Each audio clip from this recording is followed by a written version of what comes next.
Welcome to College Admissions Toolbox, giving you the edge you need to get into the colleges of your dreams, with your host, Steve Schwartz. That's me.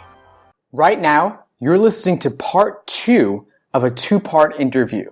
So check out part 1 if you haven't already. We split this one up into 2 episodes because there was so much good information that we couldn't fit it all into one. Enjoy.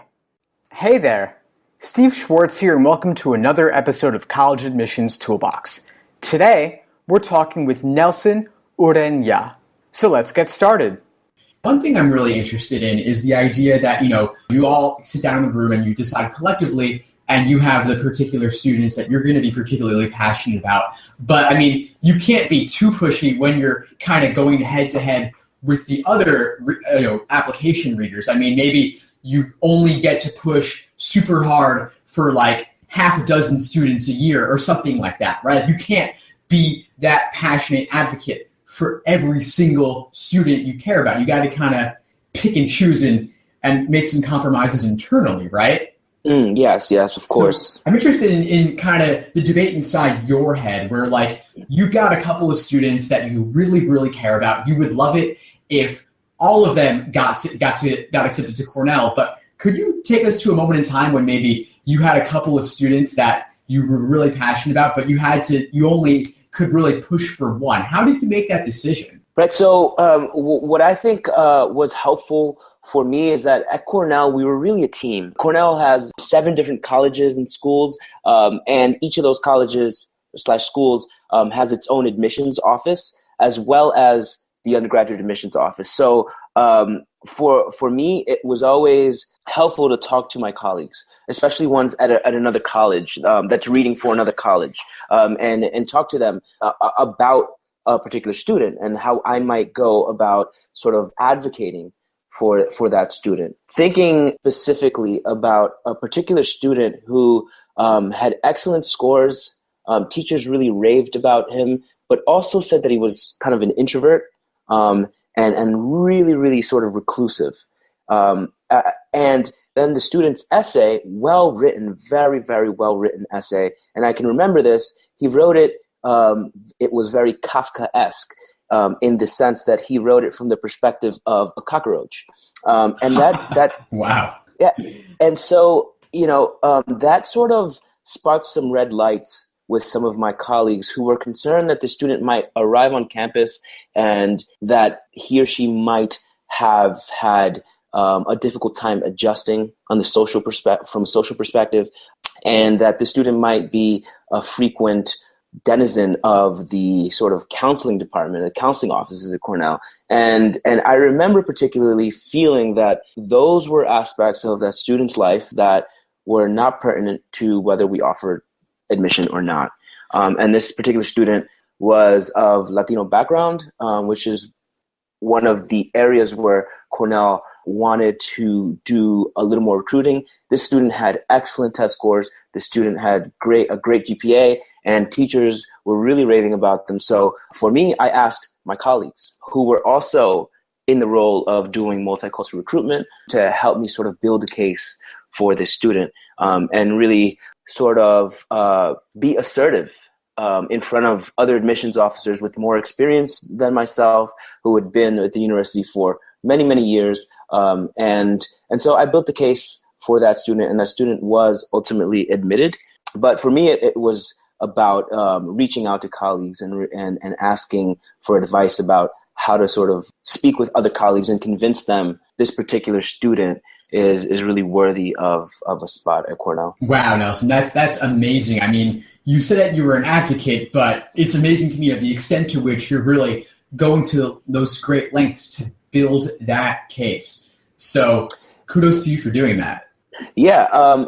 In addition, you just I just remembered another thing that happened at Cornell with particular students that seemed to be good fits with the university, but for some reason, maybe the college to which they applied didn't have a space for them. My office, we worked on a project called the Roundtable, only for multicultural students. It was any student who was a good candidate, but maybe not in the particular college to which they applied. We created what's called the Roundtable, and those students would sort of go up in the air and we'd ask other colleges to consider if they would offer admission to that student. And this was a brand new project that my office worked on while I was at Cornell. And so some students, I think around between 10 or 12 students, were offered admission to a college that they did not apply to at Cornell. And that was sort of the beginning of that roundtable process. Oh, wow, that's really something. So they might even get, in that particular instance, even if there wasn't a place for them at one college, you could still help them out and get them in at a different college. Thanks so much for sharing the story. There's another point in the timeline that I think our listeners will be really interested in, which is when you go to the wait list. If we could shift gears for a second and talk about the wait list approval process. Students didn't get accepted initially. It's time to go to that wait list and see maybe you could pull in a few more. What are some of the tactics you've seen from students that you found to be most effective in getting off the wait list? I know obviously it's not just always a passive thing. Sometimes the students actually advocate for themselves a little bit later in the process. So could you take us to a particular example or two that you've seen of a student's technique or strategy for getting off the wait list, something that really communicated that passion to you?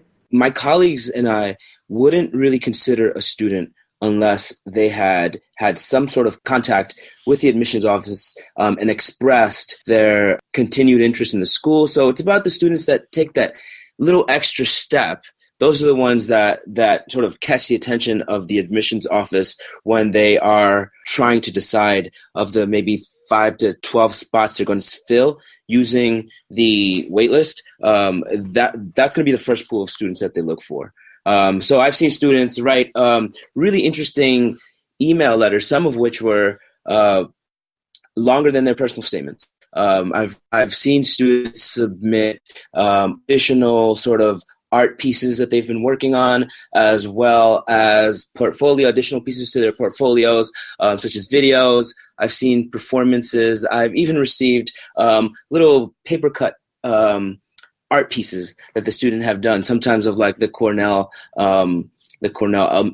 emblem, which is nice to receive. And those are the kind of things you put up on your wall. But those things don't really make an impression in terms of, maybe it just brings that student's name to your mind as you're thinking. So it's not a complete waste of time, but I would say normally just expressing continued interest. And the more a school feels that if they offered you a spot on the wait list, you would actually go there. That's sort of the best approach that I would recommend. I would say students send the admissions office a kind letter. Do not nag them because admissions officers have plenty to do. But every once in a while, just keep your names on their minds by sending a reminder email of maybe some accomplishments that have happened since the admissions cycle began, things that you feel proud about, things that you continue to work on, and maybe some updates in terms of your grades, how you're doing in class, if you're taking any AP exams.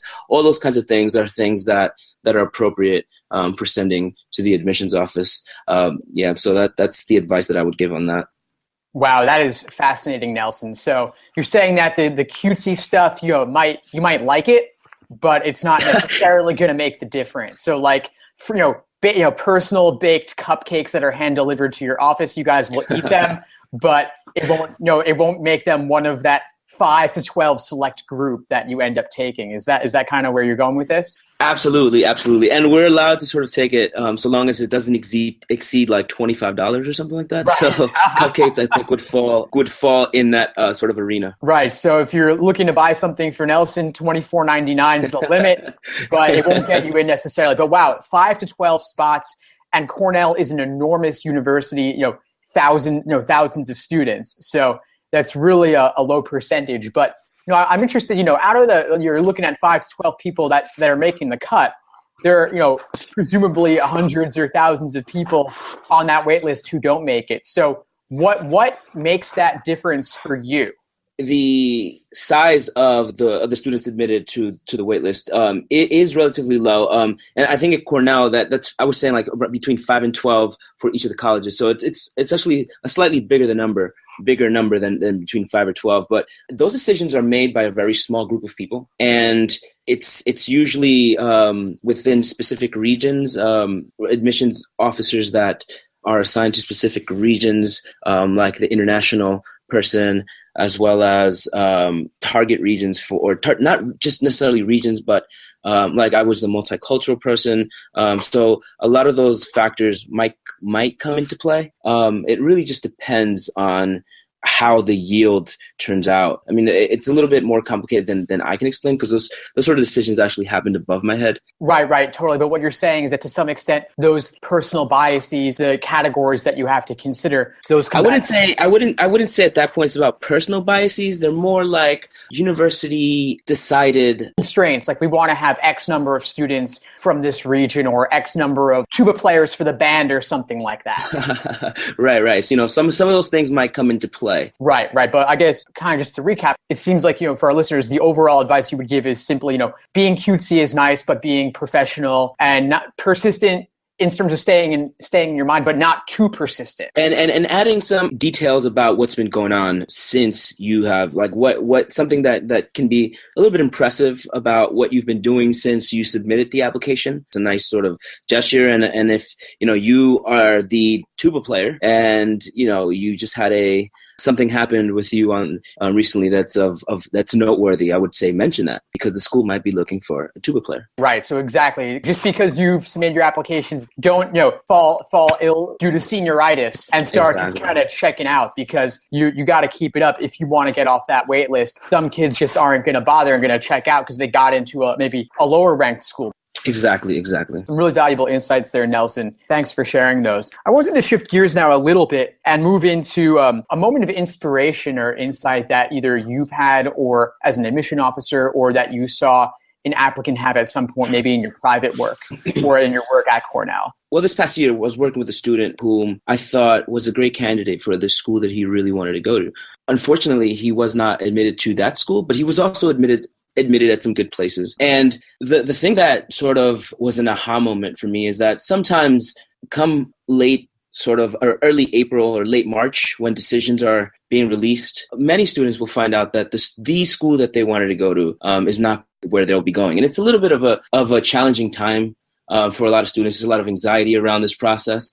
And it takes a while to kind of sink in. But I started to learn that come May, beginning of May, when students are making their deposits, students are really beginning to accept the idea of where they're going and begin to get really excited about the place where they'll be spending the next 4 years of their life. In some cases, a little longer, a little less than 4 years. But what that said to me is that the admissions process works. And if students follow their passions and they follow their the things that sort of inspire them, and the advice of those people who they seek advice from, they'll end up at a place that they'll be content with. And so I really just encourage students out there to do what they're passionate about, and let the process and the professionals working around you at the universities and at your schools sort of help you figure this process out. And in the end, you will definitely end up at a place that's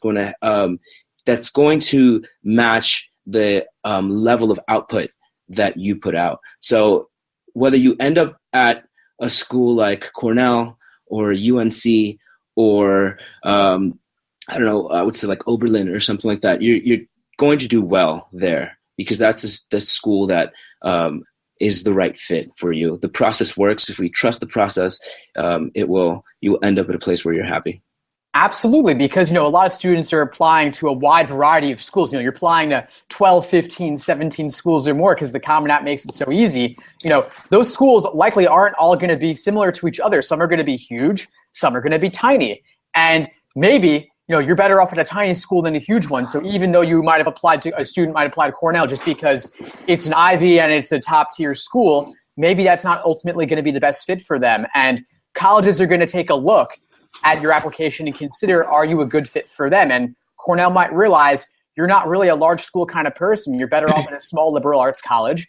And Oberlin might recognize that and love you for it. Exactly. And at a certain extent, you might just kind of throw a bunch of stuff to the wall and see what sticks. But at the end of the day, the spring rolls around, admissions decisions come out, whatever sticks. Even if, you thought Cornell was for you or some other huge university was for you, maybe you are better off at a small school, and that's why they chose you and recognized you, and you're gonna love it. It's all gonna work out in the end. Exactly, and it's really about the amount of output that you put at any place.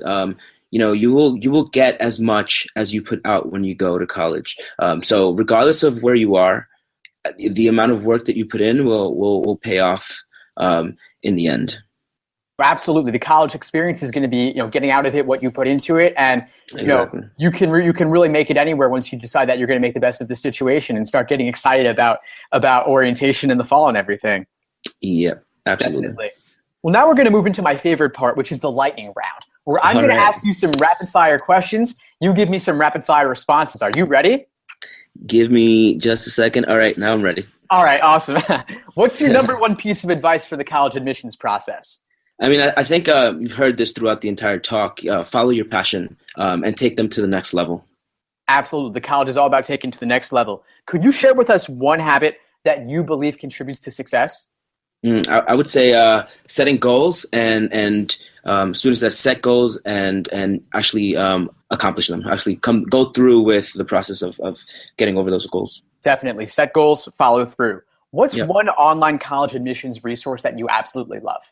I like my good friends over at WOW Writing Workshops. I think they do a good job at providing free information for students, as well as being of assistance in the essay writing process if students need them. We'll have to link to that one in the show notes.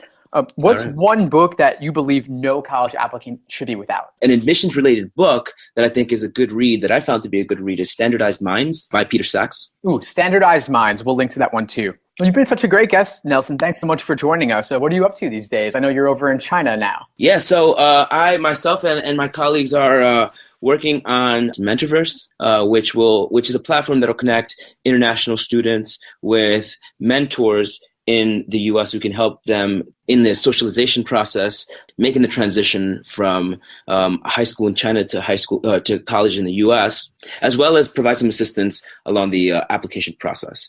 Working on that, and as a feature of that is our another product that we're soon to launch, which will be free for everyone to use, which is called Q&Admit. It is a feature of Mentorverse that allows students to ask questions of some admissions experts and get some real questions. And really the goal behind Q&Admit is to democratize access to the admissions world for students who are far away from the U.S. or from the colleges that they'd like to attend. No, I mean, you guys are providing a valuable service and a great need that students have when they don't normally have access to those resources to help guide them through the admissions process. So Mentorverse, Q&Admit, we'll link to those in the show notes as well. Really valuable insights, Nelson. Thanks so much for joining us. Take care. All right. Thank you so much. Thanks for listening to College Admissions Toolbox. Head over to www.collegeadmissionstoolbox.com to get more free tools and resources that will help you get into the colleges of your dreams. One of the hardest things about the college process is finding the money to pay for it all. I was only able to get the scholarships I needed after I figured out how to present myself and what I'd done in the best possible way. So now, I want to give you a free worksheet I made. It's based on my experience working with thousands of high school students. I'm sharing it with you because I really think it's going to help you turn your achievements into scholarship money. So get your free worksheet at www.collegeadmissionstoolbox.com/scholarship.